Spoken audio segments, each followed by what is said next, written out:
Hello, my name is Will Silver, former StFX X-Men basketball player, entrepreneur, top of the food chain, and fitness trainer. You are watching Undress the Jersey. Bust down, but guess I want diamonds. Fangs in my mouth cause I'm shining. Just to give the viewers context, you and I know each other through StFX basketball. Yeah. Because when I was 4 years old, I was that guy running around the X-Camp ball team, thinking you guys are superstars. Little did I know. Anyway, so now that when did we start training together? I guess it was my second year. Because basically, the end of your second year. you and I came back together. Yeah. When I started working at Salty's, right? Yeah. I think, what was the summer, Jade? What summer? That was the summer. That was your going in your third year or fourth year? No. That was going in my third year. So you came back for a bit that summer, like you worked out a bit with me that summer, but then the following summer is the first, I think, real. The following summers you. Well, no, I think I was always that summer. I started working out with you, Okay. and then we were like, man, we should get Jaden in here too. Yeah. And so we started doing Jaden, Okay. Just trying to remember. and then Jaden fell off. Didn't fall off, but he had other things he had to attend other to. stuff going on, yeah. But basically, what I'm saying is, for me to grow up as a 4-year-old, my dad played X-Men basketball, so I was always around the team at at AUS championships, all that kind of stuff. My family would always go up Metro Center, stay at the Prince George, do a weekend, and we were watching you guys. Yeah. Crazy story, off topic. It was me, Jaden, and Malik. We were always, like, there's a photo of us in the Metro Center where Rennie, it's a photo of Rennie, but you can see us in the background. Yeah. And we're like crazy young. And that just goes to show, like, we followed X-Men all the time. But the funny story is Malik was staying with us in the hotel one night. And it was the night after you guys lost in finals. I forget who it was. Anyway, all I remember was waking up, my dad being like, Malik, you were saying some crazy stuff in your sleep last night. Apparently Malik was just cursing, like, saying, fuck, shit, like, because you guys lost, right? He was so upset that he was sleep talking. And that always remains, like, that just goes to show, like, how big fans we were. Of course. Because even though you and I are as close as we are now, because I'm older, that just shows, like, the level of, not disconnect, but just, like, how in awe we were of university athletes. Of course, it just goes to show at a young age how you put people on a pedestal. And how easily influenced you are 100%. of those people. Like, again, another story. I've told you this before. Me and my dad at X Camp, I was young, you were in your 5th year. We're leaving the dining hall, breakfast, and you're over there eating cantaloupe, grapefruit, cottage cheese, and hard-boiled eggs. And my dad, knowing Chris, he's like, you know, there's pizza or like there's hash browns and stuff, and you were like, I'm just locked in, like that stuff. I didn't say a word. I just observed, and I was just like, okay, like, I don't know what it means, what he's eating, why he's eating it, but there's something that why isn't he eating what everyone else is eating? And you notice that your dad, too, out of all people, is mentioning something to you or in front of you where you're like, why? And I don't think it goes that deep to the fact that he was like nutrition and that, like, his ideas of nutrition, but I think that was him, like, being the older figure to you, like, poking fun at you, and being like, yo, like, it's okay not to the have, first time, you know? 100. But, like, why so basically I want to dive into that. Let's go back to your X days, me in the stands. Give me the inside look of what's going through your head, where you are, and if you want to tie in your journey to StFX, let's and start how with that that to ties in. explain exactly kind of how you brought that about. So I started playing basketball roughly grade 8, grade 9. I love sports my whole life since I was a child, since my mom and I were tossing a softball and she knocked my teeth out with the ball. My front tooth, I think it was just one, couldn't find it, I think I swallowed it. But anyways, I always played sports, never really into basketball, it was never really a thing. And then grade 8 or 9, grade 9 I tried out for my junior high team, made it, and then was going to St. Pat's, which if anybody from Nova Scotia follows high school basketball or has, St. Pat's has always been one of the powerhouses and was like for some time. So right before I was about to go to grade 10, it was my real first summer of getting into basketball.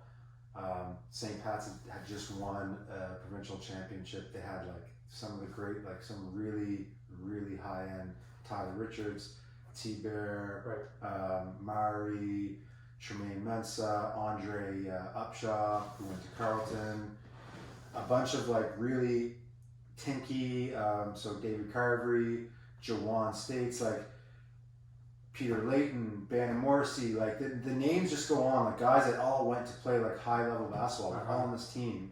I'm sure I'm missing other people, but anyways, they were a powerhouse. And so I was in New York. My dad and my mom had always been separated since I was younger, and we were going to visit my dad, who was living in New York. And I was dying. Like I was at this point, I was just all of it, just obsessed with basketball. Loved it. And I was playing there, and my brother's like, "Man, like, do you actually think you're gonna make St. Pat's? Like, are you crazy? Like, you'll never make that team." Because like for him, he's looking at these guys, and he's seen me my whole life just starting to play basketball. Like, there's no chance. Showed up to tryouts, very intimidating. Like a lot of guys I didn't really know that well. I did know T-Bear a bit. I met a couple of guys through summer, and anyways, I made the team at the very, like one of the last guys on the team. Super happy. Like that's all I cared about. Just getting my foot in the door, just getting in. Just being on the roster, being able to learn from and watch other guys that are, higher up on the food chain than I am, so I can learn from them and just get to practice with them all day. So that's how St. Pat started. And fast forward the next 2 years, again, we went on to win every championship tournament you can think of, pretty much undefeated. Right, but you said you're at the end of, did you play in any of these games? So my grade 10 year, not too much, just practice hard as I can, at practice, go home, go to Dalplex, play more, go to Bannon's house, eat, repeat every day, repeat, go home, go to the gym, or Bannon's, then go to practice and do the same thing. But was everyone doing it? Was there a group of guys doing that, or was this just you, I'm ready to separate myself? I would say Bear was always with us in the South End. Tyler Richards was, Brianna Orr, Peter, Bannon, Bubby would be sometimes.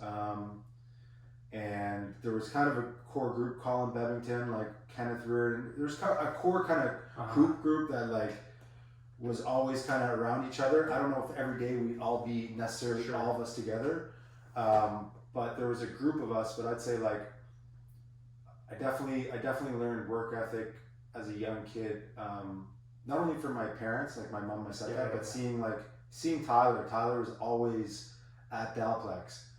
Bear was there, just as much, or if he wasn't there, he'd be working somewhere else. So seeing that from somebody that was at that level was like, okay, I see what I have to do. Sure. And I don't want to lose the fact that your brother was like, man, you're not going to watch. No, but that definitely stuck with me, 100%. Yeah, because for me to hear that, I'm like, damn, your old brother was like, yo, you're wasting your time. But that just goes to show, that's how good St. Pat's was, though, right? You're literally looking at a kid that's never played basketball or barely played, and playing with some of his friends that don't play. At this time, my friends didn't play basketball. Basketball was not, most of my friends played hockey or soccer. Right. So my brother seeing that was there's no sort of basketball pedigree other than my mom played a bit, but hey, I didn't know Terrence played a little bit. So that was for him, it was sure. This is my little brother. But how did you interpret it? Were you like, damn, he's got a point? And maybe you heard that and just went out through one ear and you were like, he doesn't mean anything bad about it? Or were you like, fuck you, I'm going to show you? A bit of both. In my head, majority was fuck you, how do you know what I can do? But also to his point, there is any reasonable person that would be okay, who's going to make St. Pat's team next year? Okay. They might look at Will and be probably not if all of these things fall into place. Sure. but that just goes to show that not everything falls into place. Like somebody might have dropped out during tryouts. You know, a kid that might have distractions with streets and or family issues from a low background might not actually. That's right. Which ended up kind of happening. I think Eben, who was a good basketball player too, great athlete. I think he ended up like just kind of not. So I can't remember, but he never ended up being on the team. I'm not sure. He didn't finish tryouts, I don't think. Right. So I think that helped me out in terms of the long run. But again, it kind of comes back to like the reasonable. You know, it's not unreasonable for Dylan to say that. That's right. Obviously, you want your family to support you, but it's also not the first time that a family member would ever be like, I don't know if that's the best decision. You know, it happens in business, being like, I don't think you should start this company. I don't see you making money off of it. Right. So it wasn't like, but at the end of the day, yeah, it did stick with me. It was like, okay. Because once I got there, I was like, okay, so this guy said this. I made it here. So that just means like, no matter who else says something to me along the way, that's never going to be able to define what I think I can achieve or do. Because if I can do that, then the sky's the limit, essentially. Okay, so now take us into St. Pat's. You're graduating. Is your goal to play university basketball? So the first 2 years, we won provincials. I barely played that much. And going into my 12th year, my grade 12 year, we had 10 grade 12s graduate. Okay. So that's 2 starting 5s, right? Yeah. So people barely knew who I was. Going in my 12th year, grade 12 year, first game of the season, I never played any provincial basketball or anything like that again. So very low radar. That's right. Broke my collarbone, first game of the year, preseason game. So I didn't get to play for the first half of the year. So I was always trying to shoot with my left hand. Yeah. And was in a a brace, right hand too. doing that stuff. Like that's just the type of person I was. Like right. I just I remember you telling me a story about Akil doing stuff like that. Yes. So I had a lot of love for people that do that kind of stuff, that aren't just sitting on the sideline or taking the easy doing way nothing. out. And I saw it over my course of my time at X. But anyways, come back second half. Second in the league in scoring behind Chris Johnson, who's a really well-known pro player from Halifax. Great basketball player, but I'm not seen in the paper because I didn't play enough games. So for people looking and coaches scouting and stuff, I don't show up on that kind of stuff. So the only people that really kind of know me are, you know, Dal, SMU, local schools, and I think Dal would also have an idea, view of me because they might have seen me really small, like at the Dalplex all the time. So I never really stood out as this blue chip prospect where it's like, yeah, we see that he works hard and like he could be beneficial, you know. So they recruited me a bit, SMU recruited me a bit, and then X also slightly recruited me, but also my best friend was like the best, most highly touted basketball player on the East Coast, maybe one of the top in Canada. And I remember him telling me like, yeah, like I'm telling teams like I'm not going there unless you play with them, play with me, come with me. So it's also like, were they really recruiting me because they wanted me, or they wanted T-Bear, who like also put in their head like, I want to see this guy at the next level. How does that make you feel now and back then? How did it make you feel knowing that could have been the reason you're getting recruited, and not because they actually wanted you? It didn't bother me because I just wanted to play university basketball. Okay. So like, if somebody's gonna help me get there, that's great. Has anyone ever been like, yo, the only reason you went to X is because T-Bear? I think, I don't know if anybody's ever actually said it to my face. I wouldn't be surprised if in circles it might have been said. But does that bother you? Or that it was said like I was his sidekick, like I was T-Bear's little sidekick that just followed, like he took him. That I'm sure that's been said a little bit. I don't think it bothered me because at that point, like I wasn't really, nobody knew me, so it was like, wasn't like, man, you guys like, you know what I mean? Looking at it now, it's like, I think if most people that said that or thought that way in my first year of grade 12, and they looked at me now, or they like matched up with me on the court, they wouldn't say that at all. 100%. I can validate that. Because at the end of it, obviously the numbers and the accomplishments don't lie. But when you look back on it, it's kind of just like, You know, it's like, okay, like what are we looking for when we look at athletes when they're being scouted and stuff like that? Are we looking for like the eye popping, you know, just raw athleticism, Right. or are we looking at the whole package? Do we look at, you know, complete athleticism, whether it's not just sports specific? Sure. Can they play multiple sports, which I was very good at? Are, you know, maybe they don't have a 42-inch vertical, maybe their vertical is like 34, 35, great hand-eye, work extremely hard, don't need people to push them to get into the gym, that are driven to do things these on are all their own. intangibles That often go overlooked when we're searching for, you know, a college athlete. That's right. Which can easily, you know, or are they scoring? You know, are they the best player on their team? Is there another guy that's ahead of them? And why is that player considered ahead of them? Because maybe that player has been playing local basketball in that community forever, so he's kind of like put in that role. Whereas like the other person might have shot up in the last year or two, so they're still not. People still don't see them on that level, right?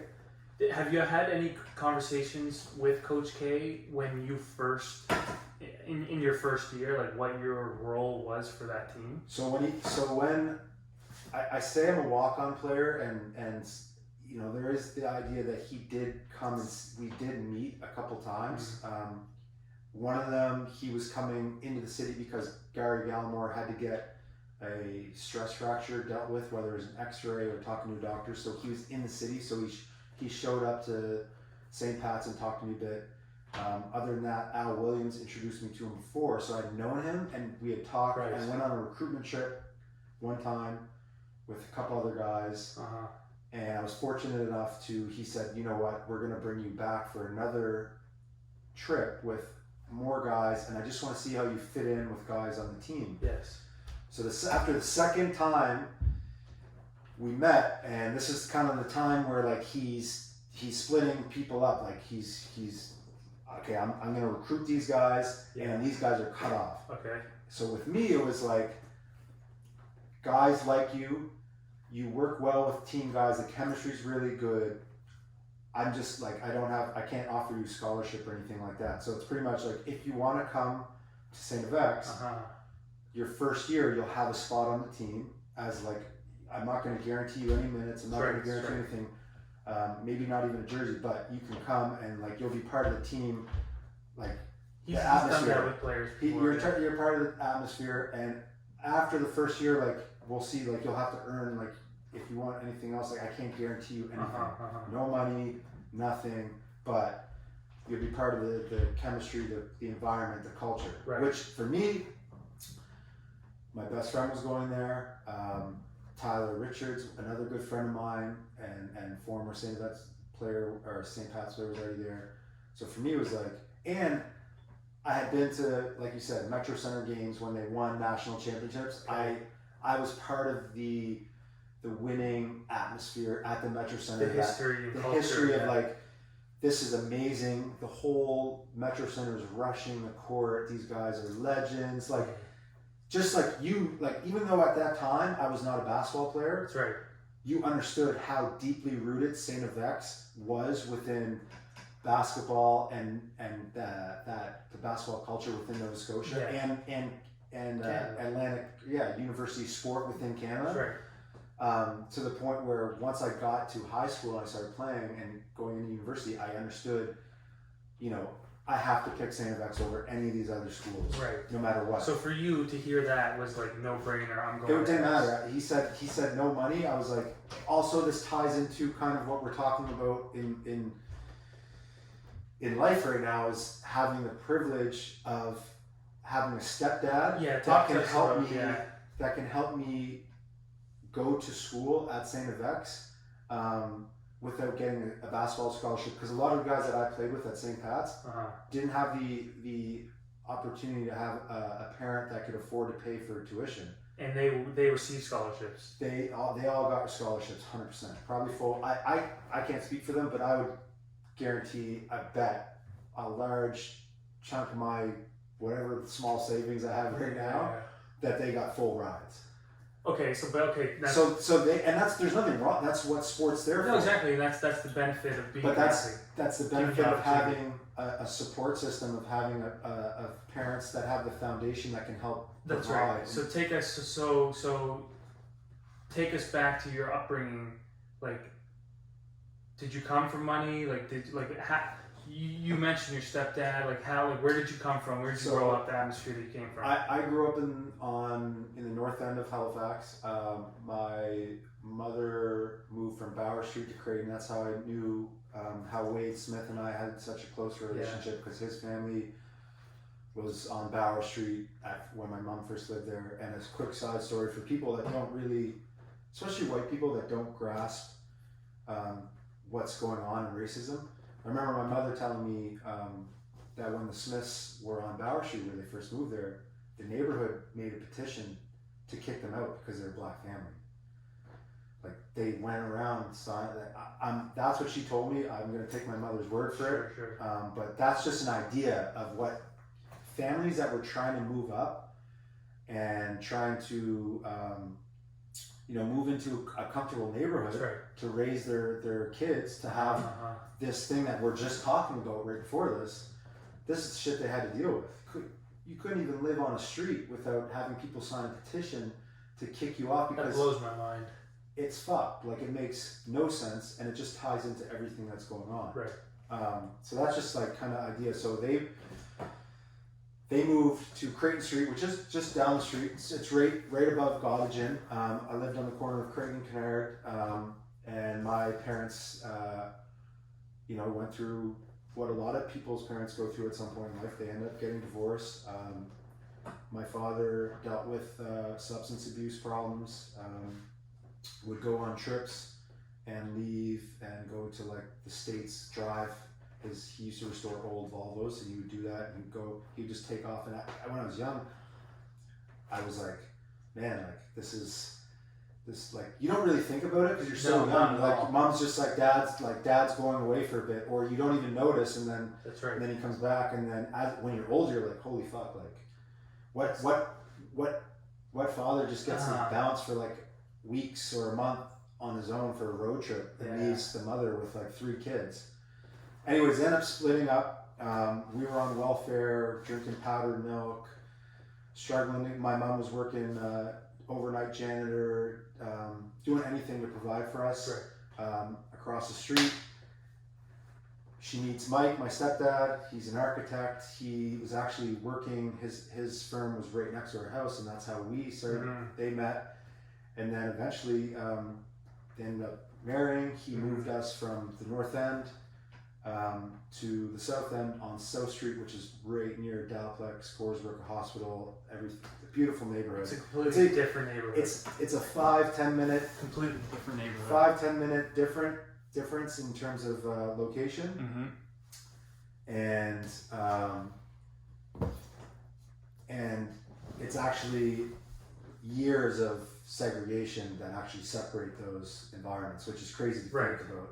So that just ties, again, like, you go from a neighborhood that's predominantly really low socioeconomic, marginalized people, a lot of people of color, to 15 minutes away, 10-minute drive maybe. It's crazy. And it's all white families, all wealthy, middle class to upper class, 2-parent households, 1 to 2 cars, access to everything, nice environment. And it's only 10 minutes. 10 minutes. Yeah. That's just the way the city and in Halifax. And you still see that here. You still see it, and it just, as you get older, you're kind of like, man, it's so messed up. Like, things need to be integrated for people to actually be able to be comfortable to have conversations, because you're only surrounding yourself with people that look like you or talk like you, and that's not great for any sort of growth. You're just in a bubble. And a lot of people are in bubbles, and that's kind of what we're trying to get people to talk about. Is expand out of what you know and talk to people. It's just be willing to have a conversation.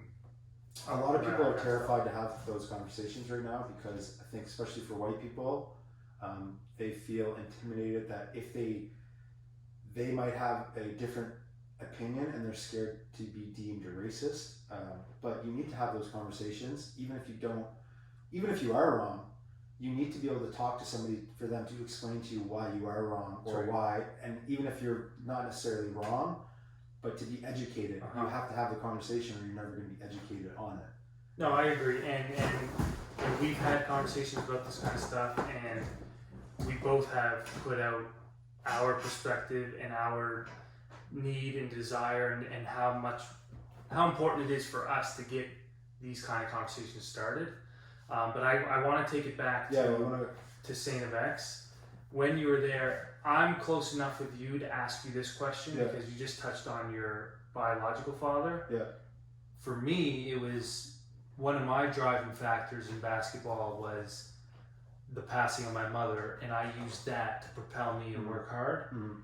I've never asked you this before, but at any point, did you find yourself using any of the pain that may have came from your biological father to propel you in areas of life? I think a little. I think they all kind of tie together, not just my biological father. I think the one driving force that his life forced on me was I refuse to do any really, really hard drugs. Like I'll never do, cocaine. I'm 32. I've gone to university. I've been around people. It's everywhere. A lot of people use it. I refuse to. I see what it's done. Smoking cigarettes, nothing. Which he actually quit when he was 40, which is really impressive. So I think in that sense, the way he flipped his life around at the age that he did, like he went back to school to do an undergrad at that age. Quit drinking, quit smoking, started running, became vegetarian, did all this amazingly difficult things for anybody after living such a kind of certain lifestyle. That was kind of inspiring in a sense. I don't think the pain of them pushed me. I think, to be honest, it was seeing my mom who struggled mightily to provide for 3 kids on welfare, and on top of many other issues that she's dealt with in her life. I think the combination of that, the combination of my stepdad being willing to, start a relationship with somebody that has 3 grown kids and no real financial support, to willing to take that on. You know what I mean? That's a huge. I think if you ask most guys in today's age, if you were single, would you date a woman that was on welfare with 3 kids? The answer is probably not, to be honest with you. And that might be shallow, but that's my personal opinion. No, I would agree with that. So, obviously, there's outliers. Of course. And stuff. So for me, the combination of those 3 things, like seeing my actual dad turn his life around, seeing how hard my mom has suffered, and how much she's done for myself and my brothers, and then seeing my stepdad do things that most other people wouldn't do. A combination of those things, I think really played into how I became molded. And also, like I said, the upbringing in which I had, you go from one area, which is everybody has so many more barriers that face them. Life is so much more challenging for them compared to a much more comfortable environment. People work together. You network. Everybody knows each other. I got you. Right? My dad's a doctor. He can come see you. These kind of things. You kind of the contrast. You're like, holy smokes. You start realizing the difference between on the food chain. You see how people's lives are affected. The quality of life when you're at the top of the food chain compared to the bottom of the food chain, it's astronomical. That's right. And then on top of that, I'm white, so no matter what, I still have an easier path. So it's like seeing these things, and then as you apply them to your own life, you're like, I want to work to not be in that. That's right. So when it came to me with sport, it applied the same way in terms of it might apply for other people with life and job. I did not want to be that kid that was the last person off the bench, even though I knew I had to start there. Yes. I didn't want to. So like going back, you know, when I first went to X, my mom was like, you have to get a student loan. She's like, I don't care. Like, and I tried. I went to apply for it, and they wouldn't allow me to because my stepdad's income was too much. Okay. So then he helped me out. He, even to this day, like it's still one of those things that like my mom and I talk about. Like we didn't expect him to do that for me, but those are the privileges. That's the privilege I had of having somebody that cared for me and loved for me that much, to be able to support my dreams and give me the chance, at least the opportunity to see what I can do. That's right. So starting off at X, that was it. Every day I was working hard. Like, and to have that in the back of your mind, knowing that someone else is giving you this chance, it's hard to take that for granted. Especially when you see them work super hard. Like, and he's not the type of flash. He's not a flashy person. He's somebody that just puts his head down. That's right. And works and doesn't. And I would say I was kind of similar in a sense where when I was working hard, like I wasn't asking for people to look at me and asking for people to justify or validate my skills or how good I was. I just kept working. Mm-hmm. And I think that's something I would take from my mom and my stepdad and say that like he's built his business and he's not somebody that's buying fancy suits or driving a Mercedes or even though he probably could.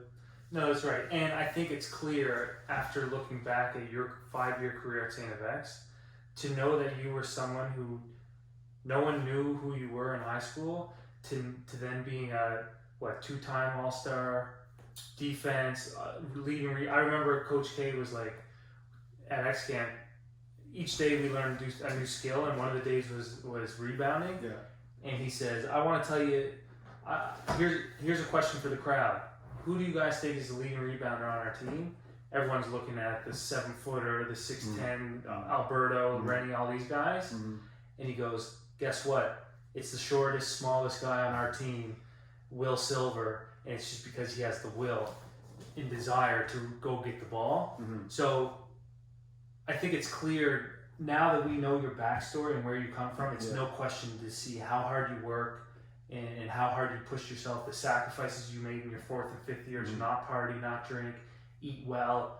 You weren't taking your opportunity at StFX for granted at all. No, I don't think so. And to that point, not to say I never drank or enjoyed, like I did learn those lessons quickly. Like my first year, my first to third year, I did like party with especially my second year, like but I was always working. My work ethic was still the exact same. Like my first year, we'd come back from trips from Boston. We'd go play Boston College, Harvard, and we'd come back on a Sunday morning or Monday morning, and most guys would be crashing because they played and stuff like that. And I was going to the gym to put up shots. I was going to do that stuff, and I was always doing that. I was always in the gym working out, or shooting jumpers and working on my handles or doing that kind of stuff. And over the course, my first couple of years, don't get me wrong, like I drank, maybe not as much as some of the other guys, but they would attest that I would still drink with them and get drunk and stuff. But going into my 3rd, 4th year is when I really realized like, what do I like? My 3rd year, I was playing a bit more in my 3rd year. I was getting more time. I had put on weight. I really realized my first year there, I was small, I was skinny, and I was getting beat up and tossed around. So I had to make a decision. Is this going to be me for my entire career? Right. Am I going to be that kid that's, maybe their genetics right now are going to hold them back? Mm-hmm. Because there's always going to be great athletes that are going to come into your program every year, especially whether it's football or basketball, especially in those sports. That's right. There's going to be guys that are going to come in that are maybe a 3rd year from somewhere else. Am I going to let them take my spot on the food chain because I'm not willing to work hard at something that I don't have right now? Or am I looking at myself from year one and saying, what is the number one thing that I have to work on? Get stronger, faster, bigger. So, okay, boom. I can still shoot, I can still work on my skills, Right. but I just have to put in more time than somebody else does in that aspect of my athleticism. Yeah. So boom, that's what I do.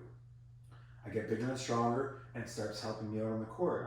Not enough to start, not enough to, be an all-star or anything like that. Sure. But the coaches are recognizing that I've worked hard enough that they can see the change, that they're willing to give me a little more opportunities, Which right? is so important. So by the third year, I start doing that. And while you do these things, you're learning more things about yourself over time. You're learning how more disciplined you can be. Experimenting with workouts, experimenting with time, and Sure. I didn't have a personal trainer at this time. I didn't have the coach would give us programs for the summer, and to be honest, I'd look at them, I'd be like fuck this, like I'm gonna do my own thing. I believe in what I've been doing from year one, from high school, is working, and I kept trying and adding new things to the point where once I reached my fourth year, a lot of guys that I came in with were, on a talent wise, were expected to be better than me, were expected Sure. to be all-stars, and frankly, I think if they worked the way I worked, Yeah. they would have been. But again, it's a personal decision whether you're That's willing right. to put in that type That's of right. work, and not everybody's willing to do that. And I posted today on the story, said some people have to work harder in certain aspects to achieve similar results as other people, whether that's So true. financial, I know. or whether that's education wise, or whether that's genetic, Uh-huh. physical, athleticism wise. It's just a fact. So for me, I started the end of my third year, going kind of fourth year, I started working out with football guys that were very disciplined and regimented in terms of growing their bodies, because that was, that's a huge thing with football. Back then with basketball, it was a little bit, but it's Even more still, so. It's more so. It is. Shoot. Still, that's right. Don't get strong. Don't get bigger. That's gonna don't do that. It's not good for you as a basketball That player. shouldn't be our priority. No. I remember us being in SMU and Mickey Fox coming up, and he saw me as a basketball player in the weight room every day, and he said, "That's great and all. I'm glad to see that you're putting in all this work in the weight room, but I hope you're putting double the time on the court." Which again, I don't disagree with. Uh-huh. I was always somebody that I'd work out at least an hour, 2 hours a day minimum since my grade 12 year until now, because that just became fabric of who I am. And Nice. That's how top of the food chain started. But I was always in the gym. Don't get me wrong. Sure. I knew that. I was still shooting. I was still dribbling. I was still going to scrimmages and runs.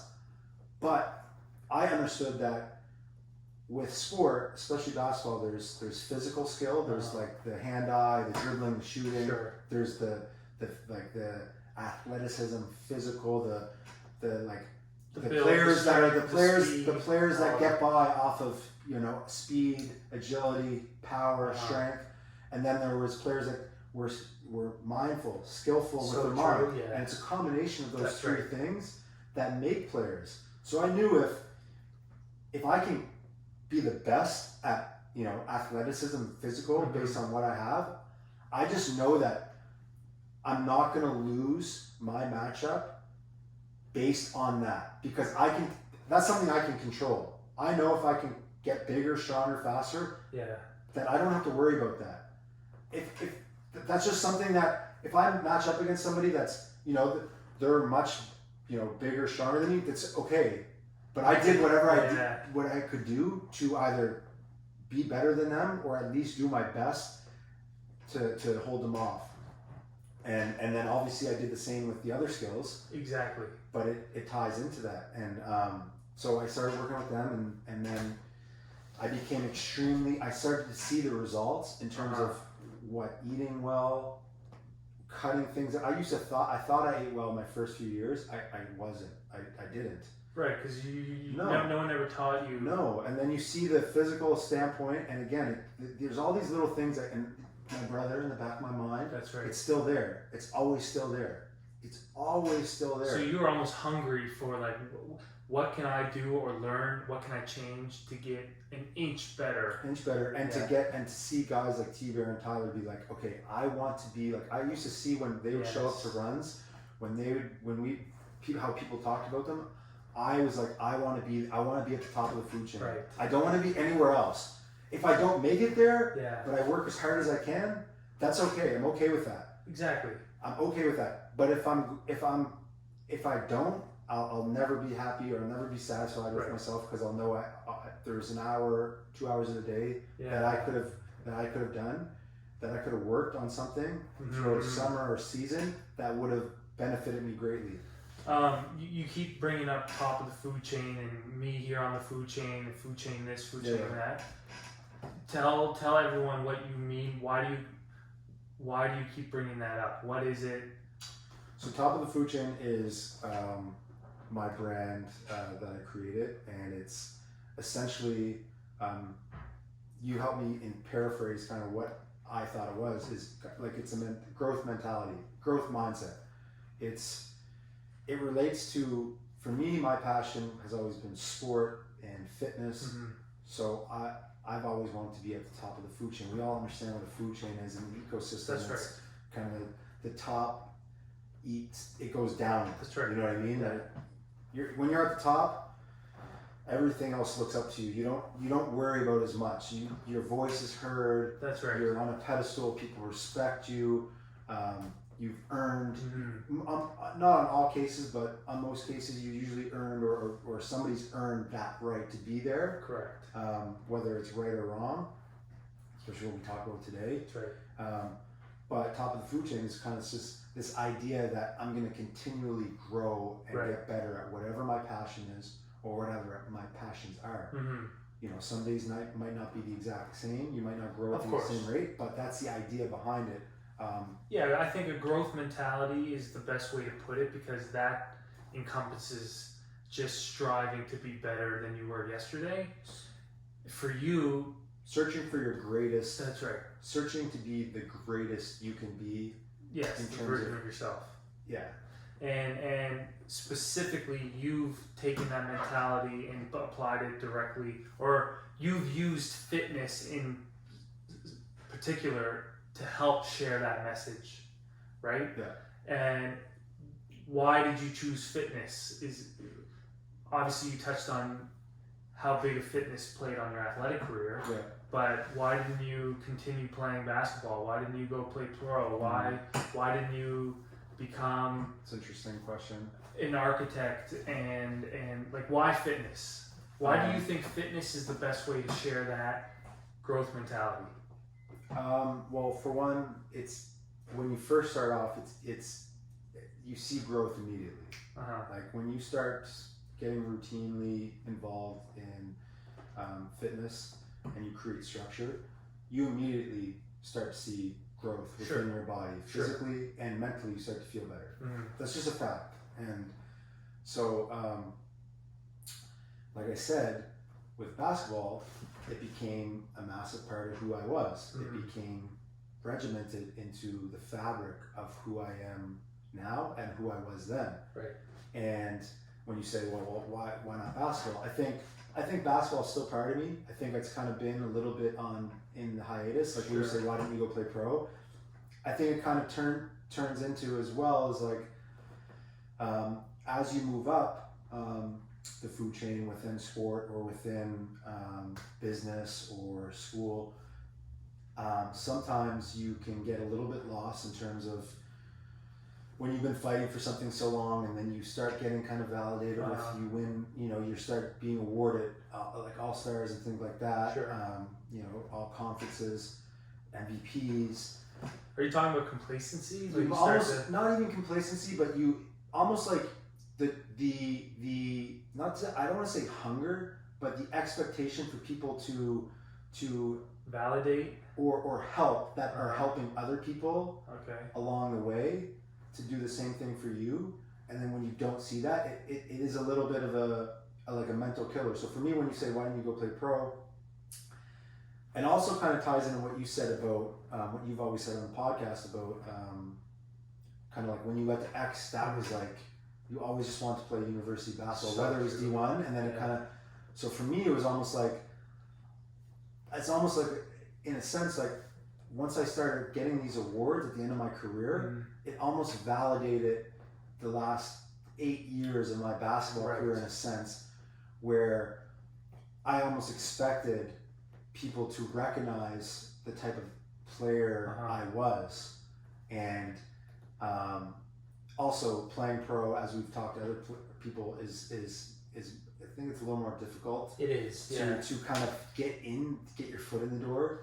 It is, and then we've heard people talk about how the love for the game changes because it becomes more of a money, and it becomes more of a job as opposed to like a hobby or a fun thing that you love to do. 100%. But when you talk about these awards and stuff, how come, are you afraid of that happening to you in fitness? Because look at you now and the things that you've done in terms of fitness.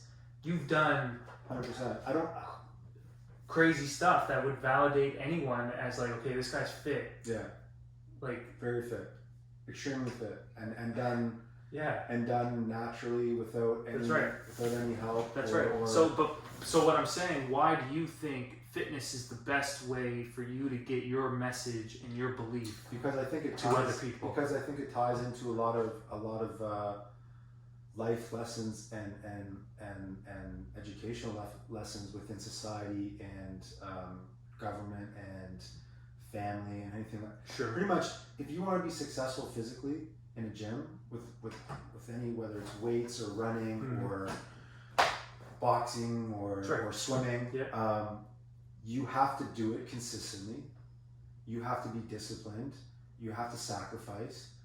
You have to be able to surround yourself with like-minded people 90 to 95% of the time. It doesn't mean you can't have friends that don't think the exact same way as you.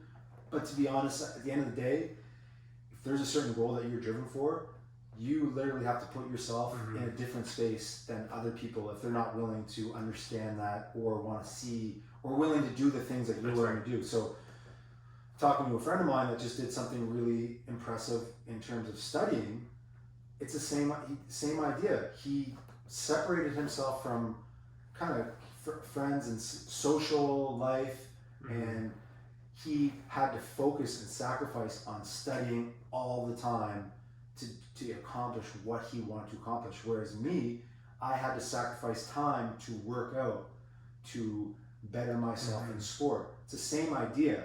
They're just two separate. One is athletic, one is educational, reading, writing, understanding. Yeah. So it's the same idea. Like that's where people, when they look at athletes and stuff, sometimes they're like, well, that's not like, that doesn't relate to life. And well, it really does. Whether you're an athlete, that doesn't downplay somebody's work that they put into their craft. That's right. Just because it doesn't apply to numbers and economics and stuff like that. Also, with me with fitness became sport, and sport to me is one of the greatest contributions to society's ever seen. I truly believe that if there was no sport, no basketball, no football, no baseball, we would not be where we're at today, because society has always glorified black athletes, and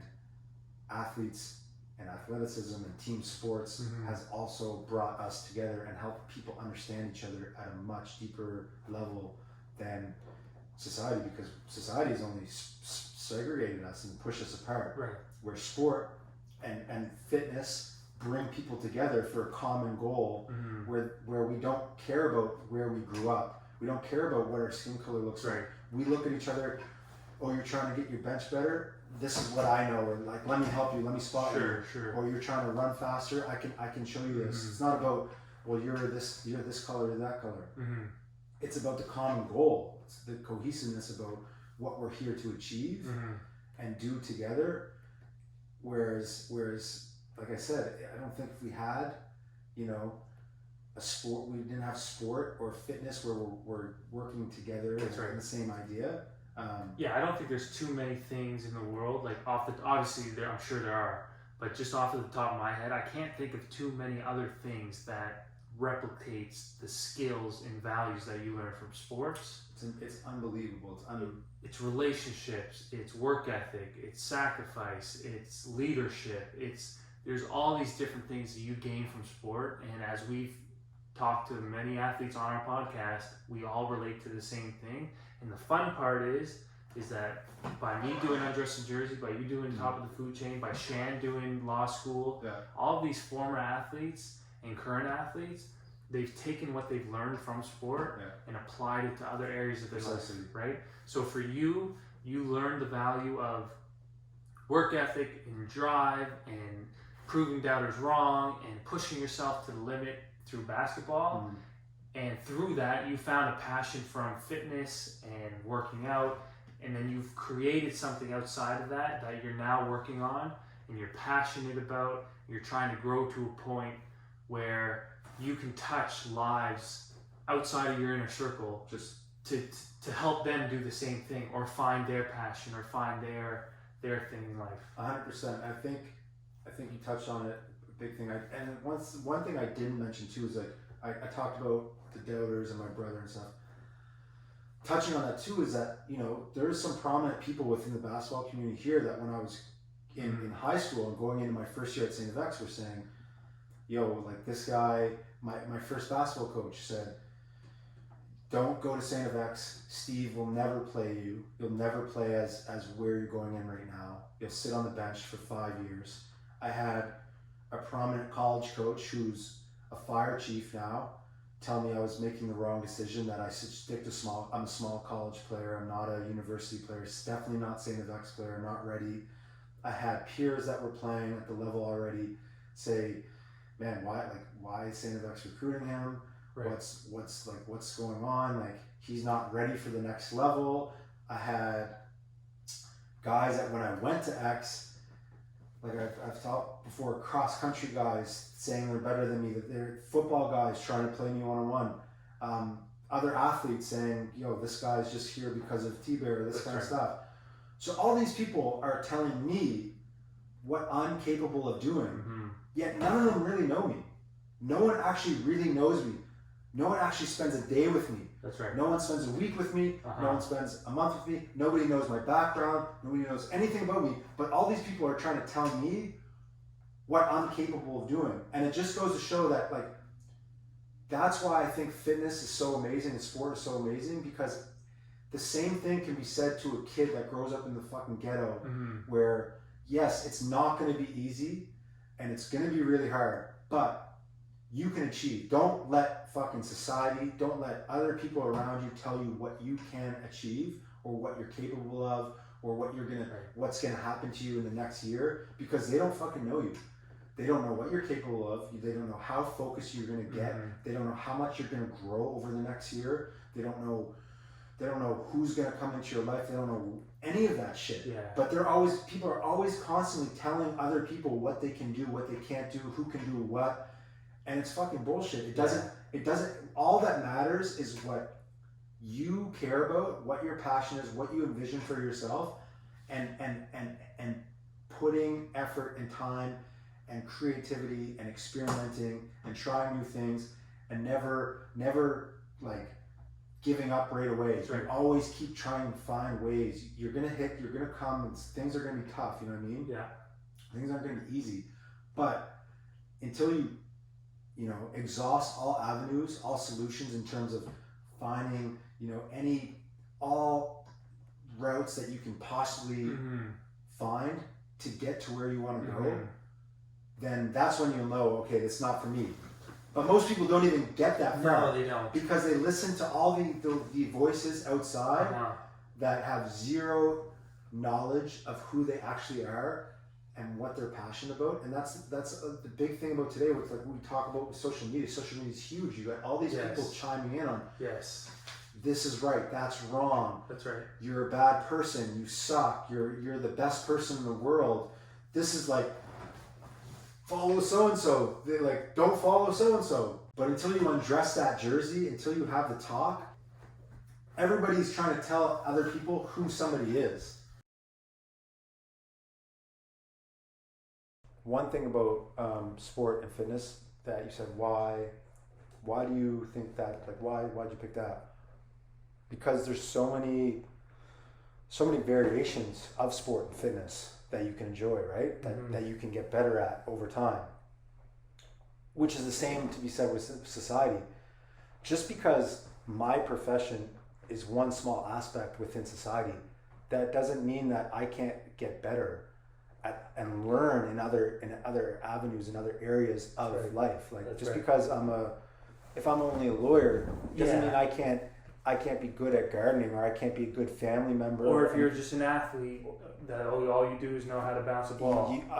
I can learn, I can read, I can write, I can write poetry. That's like, right. You know what I mean? All these things that you can still maintain a good level of education or success and still grow in other areas. So that's why I think fitness for me is like, I can be strong, I can have strong legs, or I can have a strong upper body, but I can still grow in other areas. I can still run better, I can still stretch better, I can still hit a badminton better. There's all these little things, and I just think it ties into life, and the fact that don't if you're gonna be great at one thing, that's great, that's awesome. Sure. But you don't have to limit yourself to only that. You can still be great in other things. And again, just like you said, like I think one thing is to note is that in life, you're not always going to grow at the same rate and everything, but it's important to go into each day trying to get better at something, whether it is that passion that you have for, whether it's being a better son, better brother, better father, sister, partner, community member, community activist, like any of these things, like that's right. We can all get better at some way, in some form in our day, and that's something we should all strive to do. And again, fitness for me, tying it back in, for me, the more I read about it, it becomes paramount to what's going on with health education. And I think if anybody knows, like, the logo of my brand, like, I believe that the bottom is like the strongest part, it's the biggest part, it's the foundation, right? And you need a strong foundation in order to climb the top of the food chain. That's right. I think that's one thing within life that, health, fitness is something that's missing within the education, along with culture, along with sensitivity, along with tax and politics. Because at the end of the day, if you don't have your health, you can't do any of these other things, like relationships or community or skill or anything. If you don't have your health, you don't have a life. And every day builds on top of each other. If you don't have if you're not giving yourself an outlet to feel better, that's right, and to keep yourself at an equilibrium, like, it's only going to build up. And I was telling Chan earlier today, I was like if I think about all the people that are really, like, kind of negative vibe people, or like pessimistic or frustrated or always stressed out, it's rarely somebody that's like in the gym or running or playing a sport weekly. It's rarely people that are staying active for an hour to two a day. It's people that are trying to, they might be trying to, like, better themselves within the business world, but their stress is building up. Yeah. Their habits are unhealthy, and it's taking away from their happiness and stuff like that. So, I mean, there's so many, man. And we could do three more. I could explain. Yeah, I could talk for hours, but what do you want with, like, parting words for I guess just sum up your goal or mission or your desire to. What's the one thing you want to communicate to people? So, like, if you were to die tomorrow, what's the one thing that you want to be a lasting impact? Well, treat each other fairly, for one. Push yourselves. Don't limit yourself to what others tell you. Even if it is your mother or father, you know what I mean? Even if it is your family member, or aunt, uncle, brother, sister, even if it is society saying we don't want to see you at the top, we don't want to see you have an influence on others, Don't allow that to limit you in terms of your dreams and what you think you can do, what you will do. Because where you start doesn't determine where you finish at all.